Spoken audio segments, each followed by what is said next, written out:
All right. Good afternoon, everybody. I always feel like Matthew McConaughey when I say, all right. But I don't quite say it with the same celebrity flair or character flair that he says it. He's got, he puts his own little thing on it. What is his accent anyway? Is that Southern, or is that like a Bayou accent, or is he from Louisiana? You know, what is his accent? I can't quite put my finger on it. Anyway, maybe somebody out there knows. They can tell me. All right. I can't do it like he does it. But they did a funny Saturday Night Live spoof on him one time. I thought it was pretty good. Let me see if I can get this thing a little bit better there, so I'm not off to the side. All right, so today I want to talk about full spectrum domination. I think it's a very interesting political theory concept. It goes along with a few other similar concepts that I cannot remember at the moment. But I know that there's 3 or 4 related. I know that one of the related concepts is Overton window. Kind of goes along with that. And there's 2 more, at least 2 more that I cannot remember. But they're related. They're not the same. They're just related. If you look at a Venn diagram of what types of ideas they encompass, there would be an overlap, but there would also be areas that do not overlap. So that's what I mean by related. And if you don't know what a Venn diagram is like 2 circles, and one circle has the letters A, B, C, D, E, and the other circle has D, E, F, G, H, and they overlap with D and E. And so those parts of the circles, they overlap. They create like a vertical shape, I shape, right? I'm sure there's a more technical term for what the shape of an eye is. It's not polygon. It's not ellipse. It's not, pentagon or anything, octagon. It's nothing like that. But I'm sure there's a more technical term. I just don't know what it is. But you know what I mean by eye shape. So a vertical eye shape. That's the overlap in a Venn diagram. So that's what a Venn diagram is. It's pretty interesting. It's a set theory, which is what my job is quite a bit. Is dealing with set theory, because if you're dealing with any types of database work, you're going to be dealing in set theory. So, in this case, A, B, C, D, E is one set, E, F, G, H, I is another set. So you got 2 sets. Set theory just describes, the commonalities and the differences between sets. So basically, duplicates, different things like that. So anyway. All kind of crazy stuff. It gets really crazy.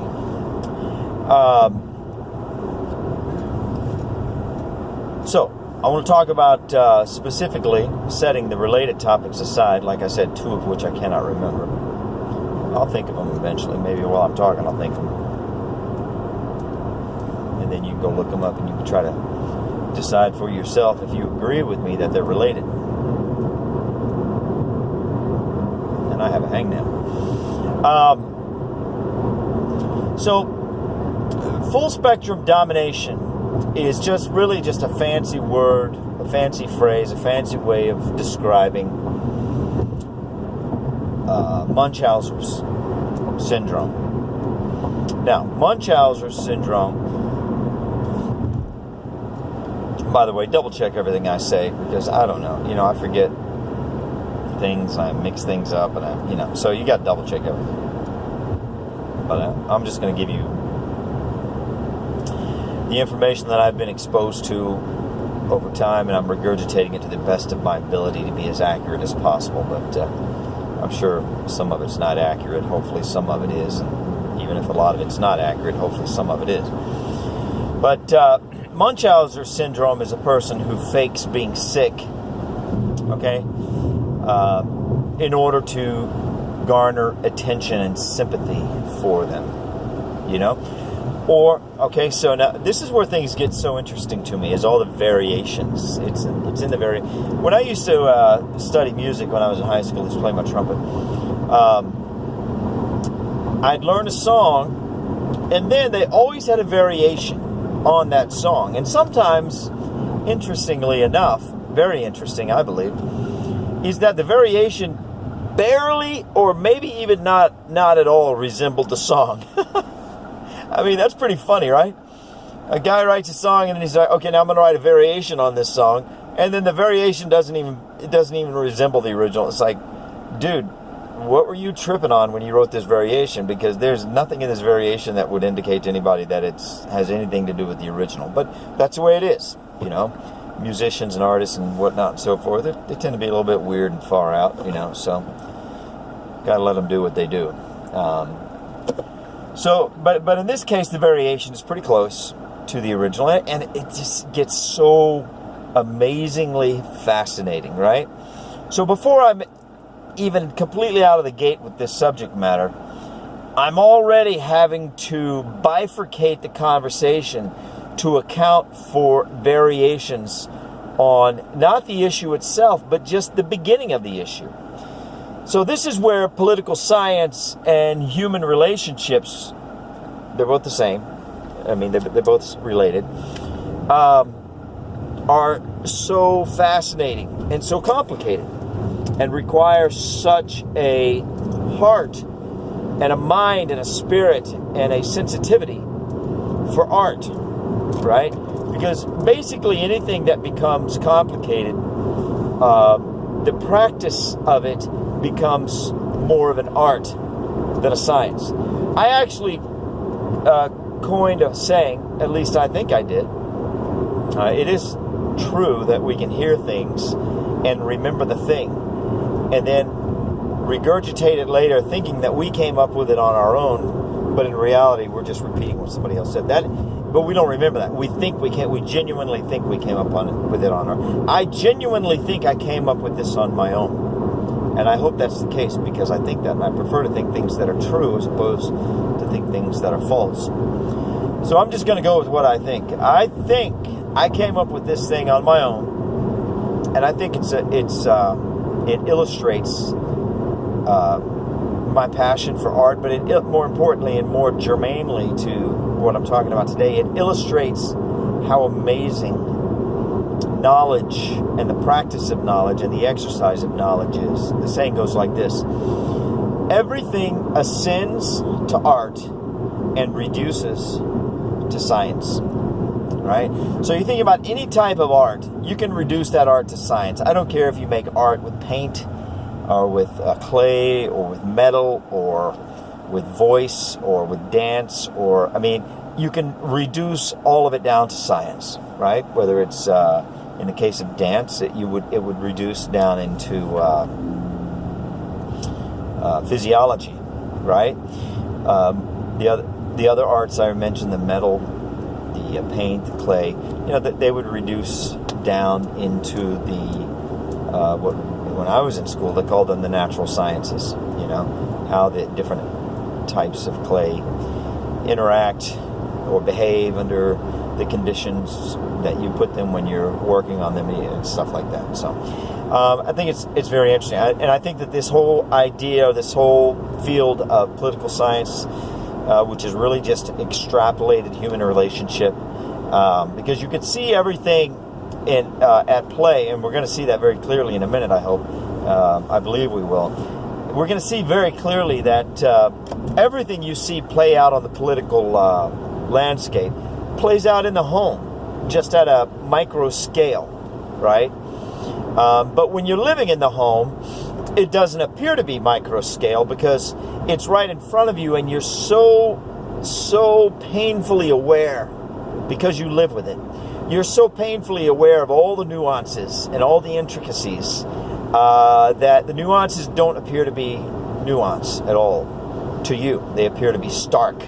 They appear to be blatant. They appear to be undeniably obvious. Where somebody else comes in from the outside into your home, and they're like, "Oh, your home is so wonderful and peaceful," and you're like, "Are you kidding me? there's no peace here. That's just an example of how something that's intricate and nuanced is not intricate or nuanced if you live there and you live with the situation day in and day out. So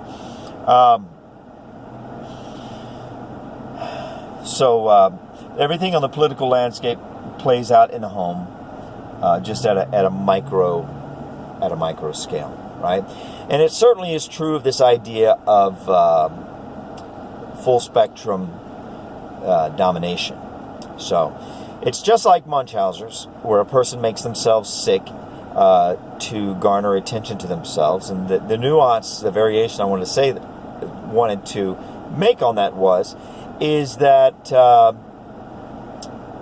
the people that suffer from Munchausen's, they either are faking being sick or they're actually making themselves sick. So they could genuinely be sick, right? They could genuinely be sick, and here's another bifurcation, here's another nuance, here's another variation, right?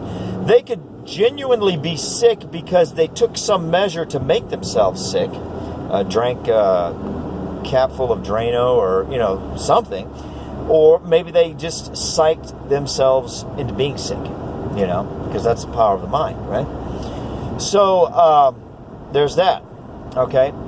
And then I said to garner attention. Maybe they don't need attention. Maybe they have some strategic end, some strategic goal in mind. So it's a little bit of a variation, right? Now, Munchausen's by proxy is like Munchausen's, except Munchausen's by proxy is when you make somebody else sick. So Munchausen's by proxy, typically, most often, is something that a caregiver suffers from. And it's kind of ironic to say that somebody suffers from Munchausen's by proxy because they're not actually sick, they're making somebody else sick. But Munchausen's by proxy in and of itself is a disorder, right? So they do suffer from it. It's just kind of a twisted, ironic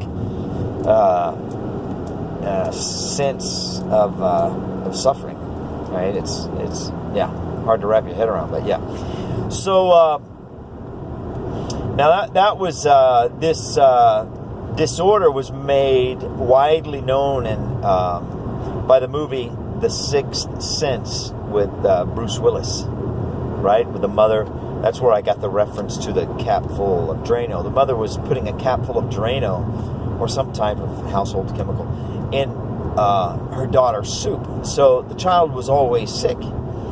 And the community was gathering around the mother with showering her with sympathy cards and all kinds of attention. All kinds. And the mother's need for attention was so acute and so desperate that it actually overpowered her natural instincts as a mother to take care of her child as opposed to harm her child. And if you saw the movie, I'm pretty sure I remember correctly that the child actually ended up dying. So this Munchausen's by proxy thing can be extraordinarily serious, So, and obviously that's just a movie, but the movie represents real life situations. So this does, I believe, happen in real life from time to time, but not often. I mean, it's pretty rare, Now, what's not rare, which is what happened in my case and in all of my siblings' case, I believe, is that my mother was a Munchausen's by proxy sufferer, but it wasn't so severe as all that. I mean, that's highly, highly, highly dramatized, right? And this is where things, whether it's household dynamics or political scenario dynamics, this is where things become extremely nuanced and extremely varying, so that they're not the same, but they are the same. It's just a variation on a theme type of same. And I think that this form of Munchausen's by proxy is pretty common. It's never called this because I basically came up with this on my own. So it's not called this, but in my opinion, it's the same. It's exactly the same. It's just thanks be to God, it's not as severe, right? But basically, my mother was an exemplary mother. Exemplary. I'm talking home-cooked meals, home-cooked bread, feverishly cleaning, doing her best to raise her kids to the best of her ability. I mean, she was an exemplary mother. Until the kids reached about the age 12. I don't know what happened, but my perception of things is, and it's a very subdued perception. It's not like blatant, undeniable perception. It's like speaking of sixth sense, it's almost like a sixth sense. It's like an intuitive perception. It's not anything I can really justify with quantitative or empirical observations or anything like that. It's just kind of, it's like, you know what I'm trying to say, right? It's kind of like a feeling almost, like an intuition type thing. Obviously, it's based on something. It's not based on nothing. It's just based on personal experience, but it's not the kind of thing where I have distinct experiences that I can point to and say, because of this and because of that and because of that and because of this. It's nothing like that. It's just like an overall general thing. So I have to issue that disclaimer because I think it's important. You know, I could be totally wrong about this, but this is what I think. At about the age 12, something for all of us, some kind of a switch got flipped, and she became our enemy. It's like she saw us as a threat, and like a threat personally, like a threat that we don't need her anymore, a threat that we're going to get away from her, a threat that we're going to exceed her in personal accomplishments. And I guess one of the reasons it's so ambiguous and intuitive and vague and, you know, like that is because there was a great deal of ambiguity, right? I mean, it was still true that she still loved us. And it was still true that she continued to take care of us. All of that was still true. So you would almost maybe you could almost say another aspect of her, as opposed to a switch getting flipped, right? Maybe that's not the best metaphor. It's almost like another aspect of her personality was activated. It's almost like that. So that within herself there was a battle, and we were like collateral damage from that battle. Perhaps maybe that's a better way to explain it. Regardless, we became an enemy, you know, and she would go after us, and she would knock our legs out from under us constantly, obsessively, like guaranteed 100%. If you start to get ahead, you start to do well, you make some accomplishments, you know, there would inevitably come the humiliation and the trivialization and the put downs and the social. It's just hard to explain. It's really hard to explain. I mean, here's another reason. Here's yet another reason it was so ambiguous. Was that one of the tactics used, and I'm regarding it as a tactic. It may not have been meant this way, but the effect was the same. One of the tactics used was to overstate the accomplishment, to a ridiculous degree. Like, I'll never forget, I come home from college after 1 year, you know, and I didn't do so well. I struggled, you know, not because of a lack of academic ability. I mean, I've always been academically, you know, strong, not gifted, but strong, above average, but not like really above average, just, you know, in the above average range where there are also millions and millions and millions of other people who are also above average, right? So in that range, I'm not like up in the range where there's 10 or 12 people or even 10 or 12,000 people, not that range at all, but just, you know, like pretty solid above average where there's millions of other people who are also there with me, you know. So I've always been pretty academic. It wasn't because of academic weakness, I guess would be the best way to say that. It was for, just other stuff. I don't want to digress and all that. But, and she's like, oh, Socrates has come home.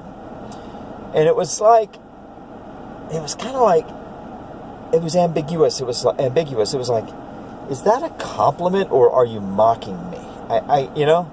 You could never really be sure because it sounded more like mockery than compliment, And it sounded like what I had been, and all of my siblings experienced the same thing, I'm sure.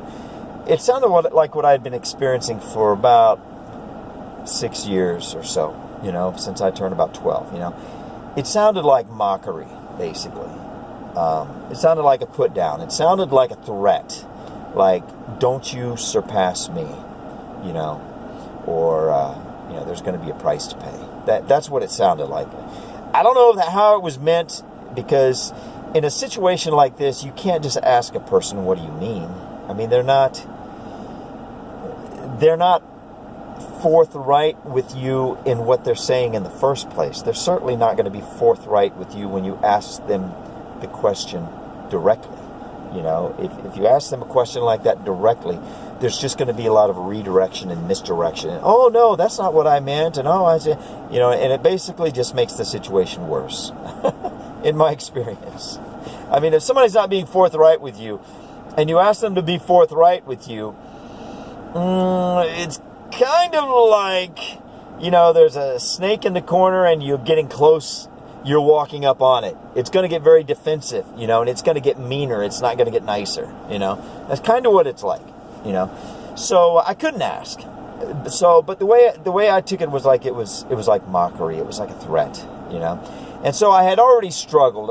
So this was just like a double down on, you should not do this. You should not accomplish this. You should not proceed with this, unless you want to create a problem with a loved one, a super loved one, as someone who, sacrificed, unbelievably to bring you to where you are. I mean, that's the other, like, rock in a hard place, head in a vice kind of a situation that this is when a parent goes against a child. Oh, man, the parent isn't fully aware of the position. Most parents, isn't. I'll say any parent. A parent, unless they're like a sociopath or a psychopath. No, they're not. They would never do this if they were fully aware of the position that they're putting their child in, because, a child desperately wants to love their parent,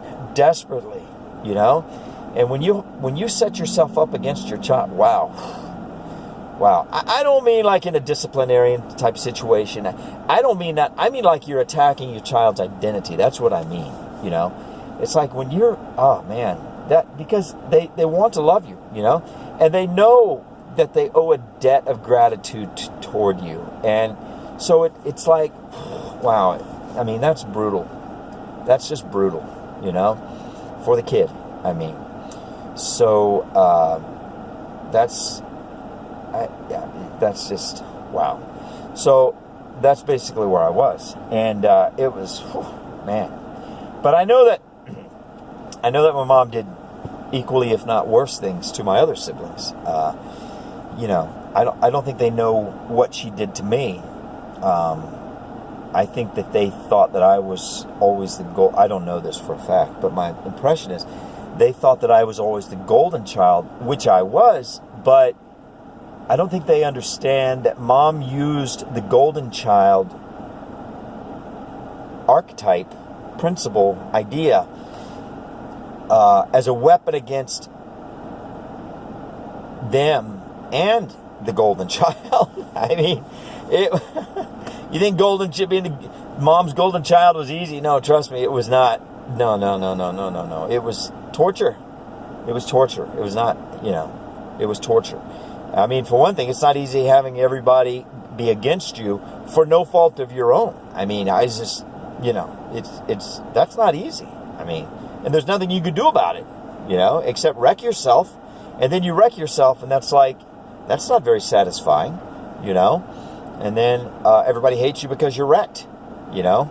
And then the parent that you want to love so desperately is pained because, like I said, that other active component is still there. I mean, there was still the active component where she loved us, but there was like this competing. I love that Indian proverb. It says, you know, how does it go? Inside of us, there are two wolves, the good wolf and the bad wolf, you know, and they're always fighting, right?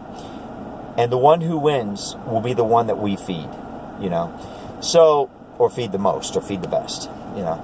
So that's the way I saw that, like, internal conflict within Mom. Actually, I didn't see it at the time. At the time, it was just like being in the middle of a giant dust storm, you know, and you don't see anything except chaos and pain, you know, with little specks of sand going 120 miles an hour hitting you at every square inch of your body, you know. So I didn't see it at the time, but I'm just saying this is my perception of things looking back, is that you know, there was like an internal war going on within her, and we were collateral damage, because all wars have collateral damage, right? And so that's the Munchausen by proxy that I experienced. It was more of an emotional sabotage, you know, like, if you accomplish this, it's not going to be good for you. If you continue to do well, you're going to hurt me, and I'm going to hurt you because you hurt me, you know. So it's by proxy, because it's a person acting on another person, Mom acting on us kids, and it's Munchausen's because she uses our sabotage, which is not physiological but emotional and psychological and spiritual, for her own benefit. You know, and like I said, I believe that's pretty common. I think that's pretty common. I think it's possible that everybody has practiced that in their life at some point to some degree. You know, hopefully it's been more minor than in our situation. Okay, so now, what does this have to do with full spectrum domination? Well, full spectrum domination is the exact same thing, except we don't use that term on an interpersonal level, or we don't use that phrase when we're talking about it being an interpersonal level. We say Munchausen's, but so it's a phrase that's applied at the macro level, you know. Sometimes I talk about the laws of the individual versus the laws of the aggregate, and they're not the same. Classic example of that is you have a pool of people insured, and you know, among that pool, there's a certain percentage of people that will have a car wreck in a year. Maybe it's 3%, but that doesn't mean you have a 3% chance, because maybe you're a really good driver, or maybe you don't drive very much, or maybe, you know, whatever. It's, you know, so the law of the aggregate does not apply to the individual, you know. So it's the same thing here. The Munchausen's by proxy, that's like an individual. That's like at the interpersonal level. The full spectrum domination, it's the exact same thing. It's just at the macro level. And now in this case, the rules are very similar. So at the macro level, full spectrum domination, this is what governments and individuals, practice when they have power over many people. Okay, so I guess theoretically it could be like at the level of a school, or, you know, or something, but typically you only talk about this. This is only talked about within the context of nations. Okay, so full spectrum domination. Soldiers over in Iraq have come back and said, you know, like, it's the weirdest thing. I see, you know, like a Turkish airplane take off from one of our bases under our command and go drop bombs on that town over there. And then our planes take off under the exact same command, okay? And in other words, under the command of the exact same general. Our own airplanes take off from the exact same, right after the bombs, maybe a couple days later or whatever,